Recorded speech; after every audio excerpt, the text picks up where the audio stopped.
Hi everyone. Today we learn about Ohm's law. Ohm's law को सबसे पहले George सीमेन ओम ने बताया था. Ohm's law basically potential difference, current और रेजिस्टेंस के रिलेशन के बारे में बताता है. इन्होंने कहा potential difference across the conductor is directly proportional to current flowing through the conductor at constant mass and temperature. Okay, चलिए देखते हैं. ये एक कंडक्टर है, मैंने जूम कर लिया. इसके across V A V B मैंने पोटेंशियल डिफरेंस बना लिया. Okay, just potential difference a battery. Okay, combination of cell is called battery. मैंने यहाँ पे एक बैटरी बना लिया. ठीक, ये प्लस पोटेंशियल, ये माइनस पोटेंशियल, और ये मेरा हो गया पोटेंशियल डिफरेंस. इन्होंने कहा अगर किसी कंडक्टर के अक्रॉस हम लोग पोटेंशियल डिफरेंस देते हैं तो इसमें क्या प्रोड्यूस होगा? करेंट. क्या प्रोड्यूस होगा? करेंट. यहाँ से क्या समझ में आता है? Potential difference across the conductor is directly proportional to current. Okay, और ये जब डायरेक्टली प्रोपोर्शनल में घटाते हैं तो क्या आता है?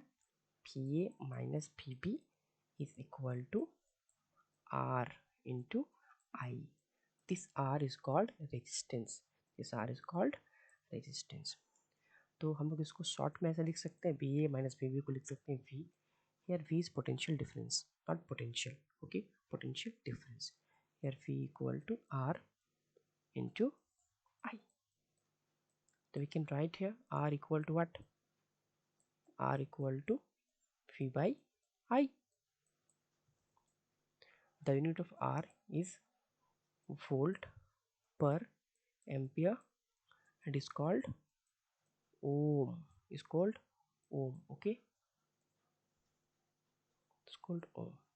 यहाँ पे रेजिस्टेंस का काम ही है करंट को अपोज करना. ओके, रेजिस्टेंस क्या करता है? करंट को अपोज करता है. सपोज यहाँ का एक कंडक्टर है जिसका potential difference V V V है. तो पोटेंशियल डिफरेंस का जब होता है तो क्या प्रोड्यूस होता है? यहाँ से करंट फ्लो करता है यहाँ पे. ठीक है, और रेजिस्टेंस क्या कर रहा है? इसको अपोज करने का काम कर रहा है. अगर रेजिस्टेंस का वैल्यू बहुत ज़्यादा हो तो करंट को बहुत ज़्यादा अपोज करने की कोशिश करेगा. अगर रेजिस्टेंस का वैल्यू कम हो तो करंट को कम अपोज करेगा. ठीक, अब लोग जानेंगे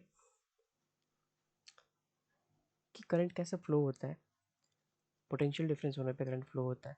अगर पोटेंशियल डिफरेंस ना रहे that means if P A minus V B is equal to zero. अगर पोटेंशियल डिफरेंस ना रहे तो वहाँ पे करंट भी क्या हो जाएगा? ज़ीरो हो जाएगा. कहने का मतलब B A minus B B equal to zero. That means अगर पोटेंशियल डिफरेंस सेम हो जाए तो करंट क्या हो जाता है? ज़ीरो हो जाता है. इस डायग्राम में जस्ट मैंने क्या किया, जस्ट मैंने दो पोटेंशियल लिया V A B B. Okay, देखिए यहाँ से इलेक्ट्रॉन फ्लो कर रहा है ना, यहाँ से इलेक्ट्रॉन फ्लो कर रहा है नेगेटिव से पॉजिटिव की तरफ. ओके, और करंट क्या होता है? Direction of the current is always opposite to direction of electron. Okay, तो इस इक्वेशन के लिए क्या होगा? V B minus V A is directly proportional to current. Okay, अब हम लोग रेजिस्टेंस के बारे में जानेंगे. रेजिस्टेंस के प्रॉपर्टी के बारे में जानेंगे. ओके, रेजिस्टेंस के प्रॉपर्टी के बारे में जानेंगे. रेजिस्टेंस बेसिकली करंट को अपोज करता है, लेकिन कैसे, किस सेंस में? ओके, ये जानेंगे. देखिए, रेजिस्टेंस इक्वल टू होता है resistivity into length by area. Okay, इतना ओम. यहाँ पे लेंथ क्या है? एल क्या है? Length of the conductor. A है area of the conductor and rho है रेजिस्टिविटी. ये रेजिस्टेंस जो है वो रेजिस्टिविटी पर डिपेंड करता है, लेंथ ऑफ द कंडक्टर पर डिपेंड करता है, और एरिया ऑफ द कंडक्टर पर डिपेंड करता है. कैसे डिपेंड करता है? Resistance is inversely proportional to area of the conductor. Resistance is directly proportional to length of the conductor and resistance is directly proportional to resistivity. That means याद रखो resistivity material का property है. ठीक है, और वो टेम्परेचर डिपेंडेंट होता है. बट रेजिस्टेंस ना मटेरियल के शेप का प्रॉपर्टी, ठीक है, लेंथ एरिया का प्रॉपर्टी। अगर लेंथ बढ़ा देंगे तो रेजिस्टेंस बढ़ जाएगा। डेट मीन्स अगर हम लोग बहुत लंबा वायर लेते हैं तो उसका रेजिस्टेंस क्या होगा, ज़्यादा होगा। अगर बहुत मोटा वायर लेते हैं तो उसका रेजिस्टेंस कम होगा, because resistivity is inversely proportional to area, ठीक है। अगर हम लोग वायर बहुत मोटा लेंगे तो रेजिस्टेंस घट जाएगा, रेजिस्टेंस घट जाएगा तो उसका कंडक्टिविटी इंक्रीज हो जाएगा, that is called conductance. Conductance and resistance just opposite word है। रेजिस्टेंस का मतलब मटेरियल कितना रेजिस्ट कर रहा है करंट के फ्लो को, और कंडक्टेंस का मतलब होता है मटेरियल कितना परमिट कर रहा है, उसको परमिशन दे रहा है करंट को फ्लो होने के लिए, ठीक है। ये हम लोग देखेंगे अभी आगे। ये हम लोग का resistivity of a resistance. Resistivity को हम लोग रो से डिनोट करते हैं, ओके, रो से डिनोट करते हैं। मैंने भी बताया rho R equal to rho into L by A.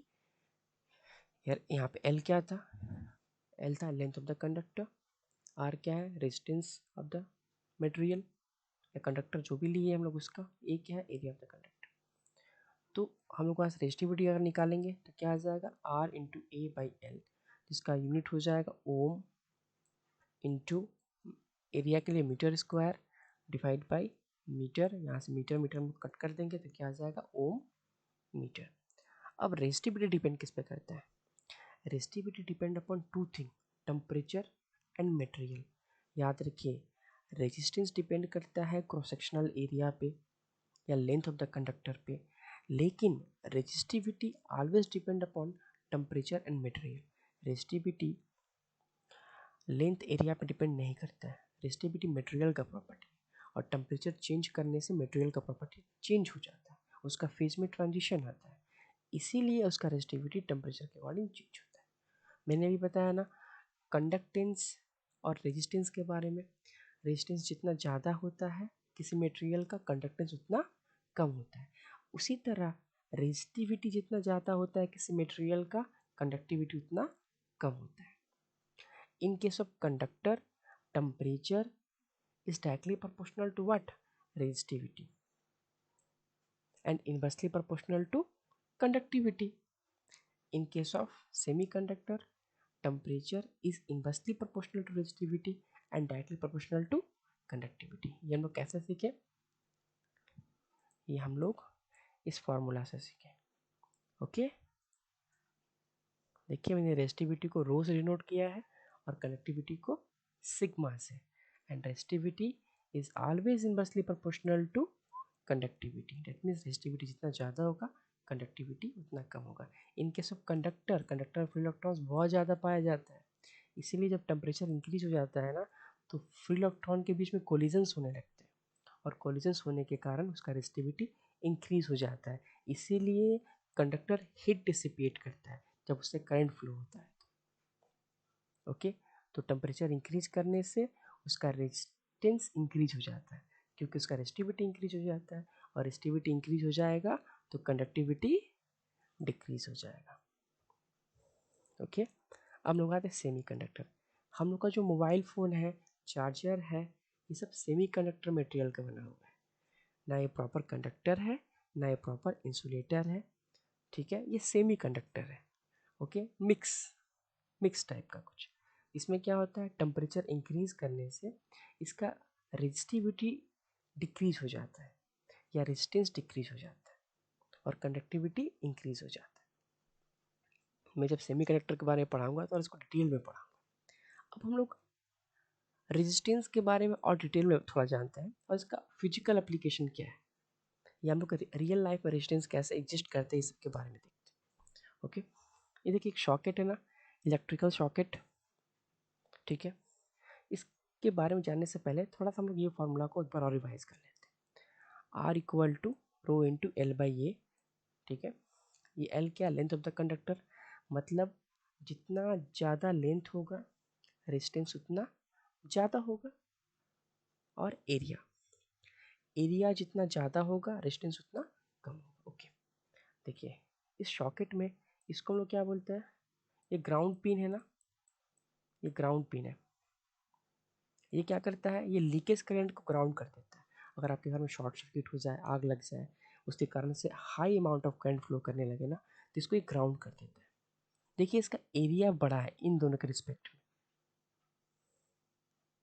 ठीक है। इसको फेज कहते हैं, इसको न्यूट्रल कहते हैं, ठीक है। इसको फेज कहते हैं और न्यूट्रल कहते हैं, कभी कभी गर्म तार, ठंडा तार, ऐसे करके, ठीक है। ठीक है, एक पॉजिटिव नेगेटिव ऐसे करके कुछ नाम है इसका, ठीक है, इलेक्ट्रिकल सेंस में। ओके, तो मेरा ग्राउंड, ये क्या है, ग्राउंड। इसका क्या डायमीटर बड़ा है ना, देखो इसके रिस्पेक्ट में डायमीटर बड़ा है। डायमीटर बड़ा है मीन्स एरिया बड़ा है, ठीक है। और एरिया बड़ा होने से क्या होता है, एरिया बड़ा होने से रेजिस्टेंस कम हो जाता है ना। और अगर इसको खोल कर देखो ना तो इसका लेंथ छोटा होता है, इसका लेंथ छोटा होता है। तो resistance is directly proportional to length. अगर लेंथ छोटा होगा तो रेजिस्टेंस कम होगा, एरिया बड़ा होगा तो भी रेजिस्टेंस कम होगा। डैट मीन्स जो ग्राउंड पिन है, जो ग्राउंड पिन है उसका क्या है, रेजिस्टेंस कम है। क्यों, क्योंकि उसका डायमीटर बड़ा है, इसलिए इसका रेजिस्टेंस कम है। डायमीटर बढ़ने का मतलब एरिया बड़ा है, एरिया बड़ा मतलब रेजिस्टेंस कम।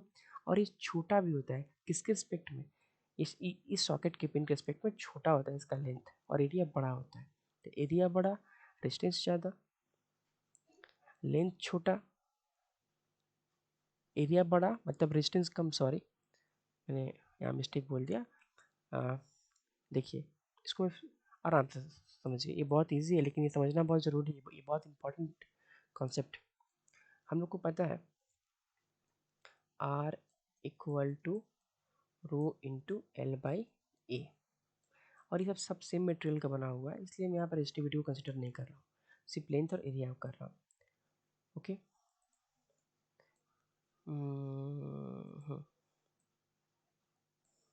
देखिए मैं पहले लेता हूँ ग्राउंड पिन को। ये क्या है, ग्राउंड पिन। ओके, इसको मैं चीज़ें डिनोट करता है, ग्राउंड पिन। इसका डायमीटर बड़ा है इन दोनों के रिस्पेक्ट में, ठीक है, और लेंथ छोटा है, ठीक है। तो डायमीटर बड़ा रहेगा तो रेजिस्टेंस क्या हो जाएगा, कम हो जाएगा ना, क्योंकि resistance is inversely proportional to area. तो डायमीटर बड़ा है मतलब एरिया भी बड़ा है, मतलब रेजिस्टेंस कम होगा इसका। और देखिए लेंथ छोटा है, इसके रिस्पेक्ट में लेंथ छोटा है, इसका लेंथ कुछ इतना बड़ा बड़ा होता है इंटरनली। ओके, तो इसका लेंथ छोटा है, लेंथ छोटा है मतलब रेजिस्टेंस क्या है, छोटा है, क्योंकि लेंथ छोटा हो जाएगा तो रेजिस्टेंस भी छोटा हो जाएगा। और एरिया बड़ा हो जाएगा तो भी रेजिस्टेंस छोटा हो जाएगा। इसीलिए ये ग्राउंड पिन क्या होता है ना, शॉर्ट करंट जो होता है, जो मतलब शॉर्ट सर्किट के कारण करंट जनरेट होता है, या हाई करंट जो होता है फ्लो करता है, तो इसको ये ग्राउंड कर देता है, इसलिए इसका नाम होता है ग्राउंड पिन, ठीक है। देखो ग्राउंड पिन का रेजिस्टेंस कम होता है इसलिए इसको ग्राउंड कर देता है। और ये दोनों जो है ना, ये दोनों पिन, ये दोनों मेरा इनपुट पिन है, इसमें 220 वोल्ट सप्लाई आता है। तो ये काम कैसे करता है, इसका देखो, इसका लेंथ भी बड़ा है और एरिया भी छोटा है। तो एरिया छोटा रहने से रेजिस्टेंस ज़्यादा हो जाएगा, लेंथ बड़ा होने से रेजिस्टेंस ज़्यादा हो जाएगा। डैट मीन्स अगर आपके बाहर में फ्लक्चुएशन होता है तो आपके घर के अंदर का जो इंस्ट्रूमेंट है या इक्विपमेंट्स है वो ख़राब नहीं होंगे, इसीलिए इसको ऐसे डिज़ाइन किया जाता है। ओके, मैं इसको फिर से बताता हूँ। इसका एरिया ग्राउंड के रिस्पेक्ट में क्या है, छोटा है। तो एरिया छोटा होने का मतलब रेजिस्टेंस ज़्यादा होगा, और लेंथ बड़ा है, लेंथ बड़ा होने का मतलब रेजिस्टेंस ज़्यादा होगा। डैट मीन्स क्या, ये इनपुट सेक्शन है, मतलब आपके घर में जो करंट आ रहा है उसका सॉकेट है ना। डैट मीन्स अगर बाहर में कुछ फ्लक्चुएशन होता है, कुछ ज़्यादा करंट अप डाउन करता है, तो आपके इक्विपमेंट पे ज़्यादा इफेक्ट नहीं पड़ेगा, क्योंकि ये ज़्यादा रेजिस्टेंस ऑफर करेगा बाहर से जब ये अंदर आएगा तो। ओके, आज के लिए इतना ही, अगले क्लास में लोग और रेजिस्टेंस के बारे में पढ़ेंगे। Thank you.